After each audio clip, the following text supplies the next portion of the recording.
September 13th, 2012, Thursday. First team was finally hitting a stride they felt comfortable with. Darkspeed was being tutored in leadership, and his own team was seeing him as someone to be listened to. Bioforce had worked ahead of the grueling schedule put together by Miss Waldron and was finally starting to do the DNA research she wanted to do. Virtuoso had downloaded most of the knowledge that Miss Waldron had to offer and was now just given assignments to get done. This gave her time to work on her independent projects in Lab 7. She's power was still coming up to match her skill, but she was the first stealth on campus and no one doubted it. Midas found he could now defend himself from those stronger than him with his new skills and telekinetic powers. Olympian started settling into his role as first hitter and stopped being so abrasive to those around him.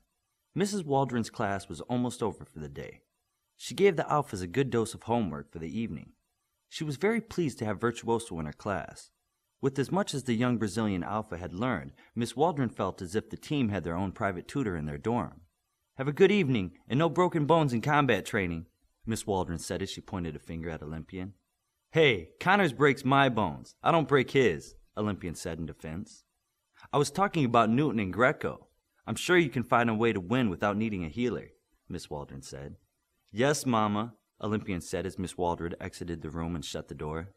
"Greco was an accident, and Newton was payback." "What?" Darkspeed asked. "Newton was payback? He got Midas last week, so I got him this week. That's how it works." "No, it doesn't. You injure one of my team, and I injure one of yours. An eye for an eye."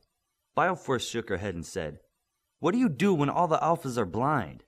"Newton said he was sorry to me," Midas said. "Okay then, I'm sorry I broke his arms," Olympian said calmly. "But you're not sorry. You did it on purpose," Darkspeed said. "You broke 2 arms for 1 leg?" Bioforce asked. "Besides, I don't think he was sorry he got Midas. Newton had been getting his butt handed to him by Midas every day in Anchor class. Newton had a chance to get even, and he did. That's how I see it. Did you hear what I said about everyone being blind if everyone goes eye for an eye? And you took twice back, 2 eyes. Revenge is a beast that is always hungry and never gets satisfied," Bioforce said. "Nobody here can put out my eyes," Olympian shrugged. "You're wasting your time with him," Darkspeed said to Bioforce. "You're being quiet. I bet you're on my side," Olympian said. She shook her head. "If he apologized to Midas and you didn't believe him, you should have asked Virtuoso. That's what we have a mind reader for. She could tell if he was lying." "Well, maybe that would have been better," Olympian was forced to admit. "Then I would have known for sure. Right, Virtuoso?" Oh, right. I could have read his mind, sure," Virtuoso said as she popped her head up from behind her laptop. "What are you doing?" Darkspeed asked. "I'm trying to get done with this report on international trade relations so I can spend my time in the lab tonight." "That sounds hard," Midas said. "It's college-level work," Virtuoso said. "You'll be doing this in a few years." "No, I won't be in college for at least another, 5 or..." Midas said as he was interrupted. "You're not in the 7th grade. Miss Waldron has you doing 9th grade homework at an accelerated rate. Figure she has you doing 2 years for every year. She is also making sure you get your education from an international perspective, with emphasis on how nations interact with the HU. Also, with the extra time you have, being that you have a 4 intelligence, she is starting to put more and more toward natural sciences. Her goal is to make sure you know the science and engineering that will complement your powers." "I'm going to graduate from the 12th grade when I turn 14? Midas asked. "Yup, and you'll have more than just a 12th grade education." "What grade am I in?"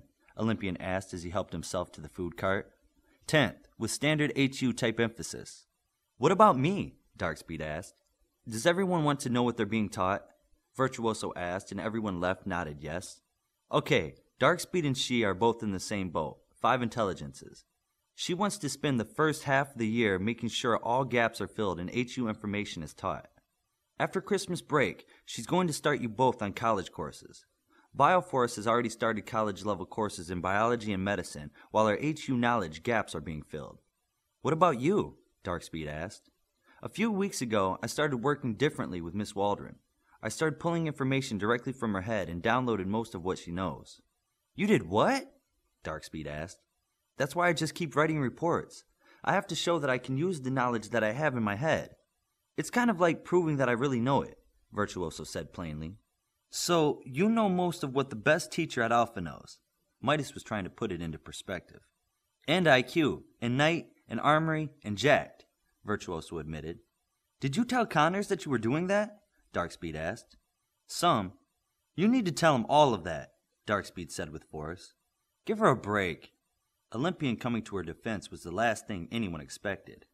Everyone here is working hard to be first in their specialty. Her ability to tap information and remember huge amounts is giving her what she needs to be first. You can't get mad at a bird for flying. She's not a bird, Darkspeed responded. Sure she is.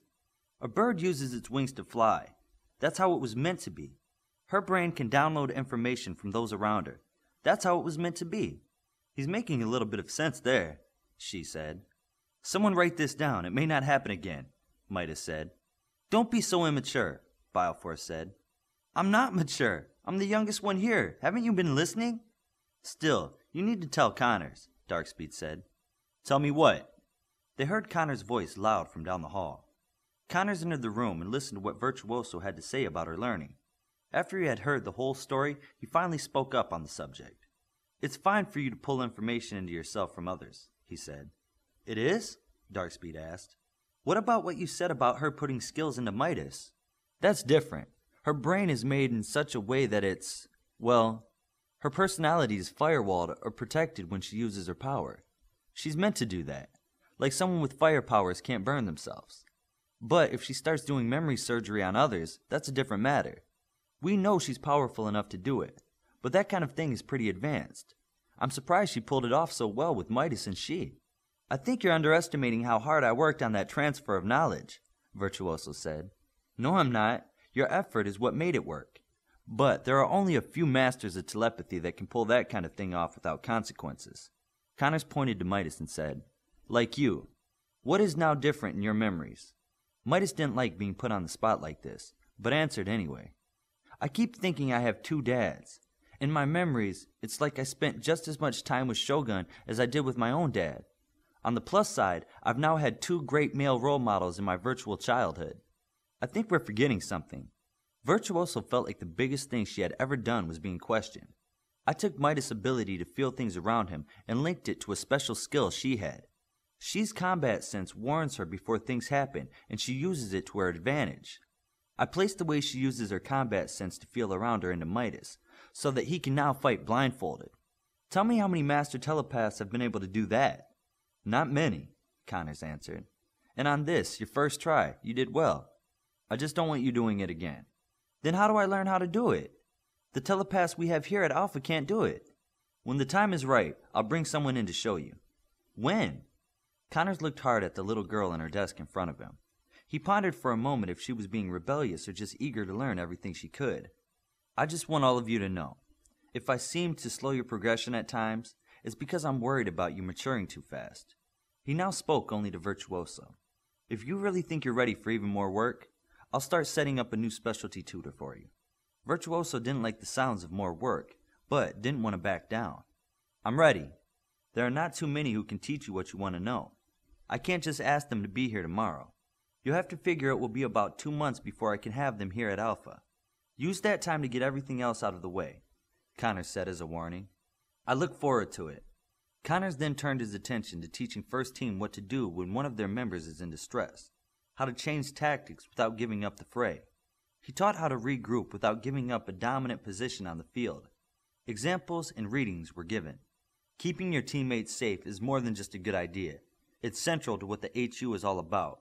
Never alone means knowing your team is there for you under any circumstance. You've been winning very decisive victories lately, and everyone now thinks you're the team to beat. Connors watched the pride build up in their faces. That's why you need to set an even higher standard.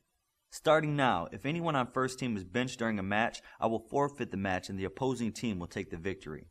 The air was instantly let out of Darkspeed's mood. Will the other team have to abide by this new rule too?